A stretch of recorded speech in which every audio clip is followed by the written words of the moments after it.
E aí, tudo bem com vocês? Queria falar um pouquinho, conversar um pouquinho com vocês sobre o discurso do presidente Lula sobre o aumento dos preços, da inflação, né? E fazer uma análise desse discurso a partir de alguns vieses. O que mais me chamou a atenção foi o fato dele ressaltar a necessidade de criar um processo de educação da sociedade.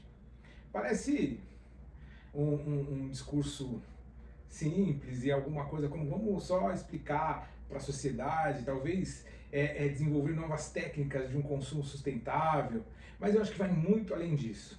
Para isso a gente vai pensar sobre o Michel Foucault e a sociedade disciplinar. O Foucault ele fala sobre a sociedade dócil. E uma das coisas que a gente pode perceber, tanto na sociedade chinesa, quanto na sociedade russa, na sociedade cubana, é a docilidade que o Estado vai desenvolvendo na sociedade.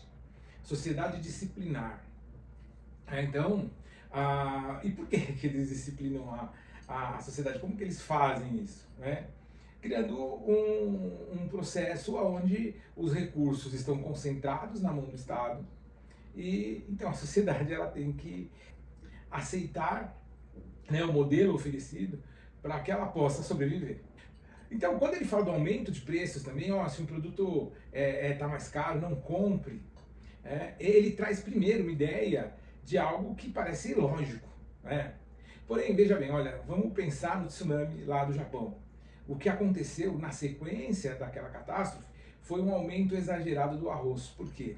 Porque os produtores internacionais ali da região, eles começaram a aumentar o preço do produto de exportação. Por quê? Porque o arroz é a base da alimentação japonesa. O que os japoneses fizeram? Pararam de comprar para que aquele preço baixasse. Mas percebe aí que é um ponto específico de aumento, né? Que é o aumento abusivo por conta de uma necessidade excessiva. Agora, no caso do Brasil e da inflação, a inflação no Brasil ela tem vários fatores. Primeiro, a gente tem que pensar que quando a gente olha lá na ponta, no início da produção, o agro, ele não teve aumento. O preço de venda dos grãos, ele não sofreu aumentos significativos, mesmo com o aumento do dólar. Mas sim, a questão da exportação, ela acaba deixando o produto mais caro no Brasil. Mas por que o dólar aumenta? Por conta da taxa de juros. O problema do Brasil hoje é o endividamento. O endividamento faz com que as nossas reservas de dinheiro elas também diminuam. E aí cria-se uma necessidade de impressão de papel moeda, mas sem demanda necessária. Então, quando eu tenho uma falta de demanda e eu preciso produzir papel moeda para tentar equilibrar o valor da moeda frente ao dólar, por exemplo, eu vou gerar uma inflação. E a gente teve essas impressões de papel moeda, você pode ver como seguraram até por muito tempo. Se você pegar as notas mais antigas de R$50 para baixo, e é muito difícil a gente andar com papel moeda, né? Mas se você tem esse hábito de estar com dinheiro, você vai ver que as notas de R$50 para baixo elas estão muito velhas, muita nota de 100, muita nota de R$200 no mercado, notas novas, sem demanda. Essa expansão monetária ela vai gerar um aumento de inflação. A falta de resposta efetiva do governo no combate à inflação, ao aumento de juros, parece uma desorganização. O que a gente chama de falta de comunicação, ela é uma desorganização, né? Porque o governo não conversa entre si, e se não existe uma conversa saudável e um acordo, essa comunicação que sai de lá de dentro para fora, ela vai ser uma comunicação complexa e que vai gerar medo no mercado.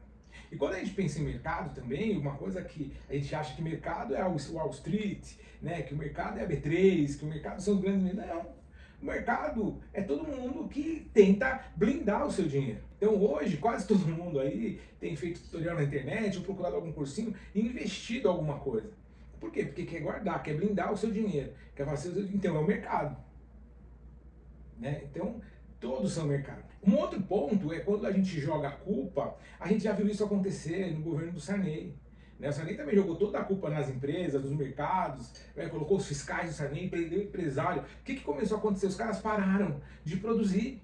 E aí teve uma escassez de produto. Eu lembro que muitas pessoas compravam cevada para misturar no café, porque além do café estar caro, não tinha café no mercado para vender. E aí as pessoas compravam a cevada e misturavam no café ou faziam uma cevada pura como café. Carne você tinha que comprar às vezes no mercado paralelo. A minha irmã tinha uma amiga que ela tinha fugido da Rússia e ela tinha um negócio de eletrônica e tinha um cliente lá que era amigo deles, era um açougueiro. Ele conseguiu carne para eles lá, eles iam fazer uma festa, fizeram churrasco e a fumaça começou a subir. Eles entraram em pânico com medo de serem presos porque eles tinham carne ali, estavam fazendo churrasco, jogaram água na churrasqueira. Então era isso que a gente vivia nos anos 80. E somente quando o Itamar Franco, ele estava na presidência, ele coloca o Fernando Henrique como ministro da Economia, e o Fernando Henrique, então, eles convocam um grupo de jovens economistas que olharam para o problema como problema, e foi criado o Plano Real, e aí o Brasil pôde viver um tempo de equilíbrio na economia. E a diminuição do endividamento. Então não adianta culpar o boi no pasto, não adianta culpar, não adianta, né? A gente tem vivido um problema sério de administração pública. A gente precisa questionar, tá? Independente, a gente precisa quebrar essa ideia de polarização, onde eu só vou questionar, eu só vou cobrar se o cara for de outra ideologia. Não, o governo do Brasil não é o governo do PT, é o governo do Brasil. São pessoas que foram eleitas e colocadas para governar para todos. E se não está dando certo, é necessário uma cobrança. É necessário que existam mobilizações sociais para que a gente possa achar um caminho. Que não vai ser fácil. Não vai ser fácil. É a mesma coisa quando uma família está endividada, né? Sair das dívidas não é fácil, mas é possível. Então, o problema do Brasil não é falta de imposto. O problema do Brasil é que o Brasil gasta mal. Né? Gasta mal. Essa é a questão.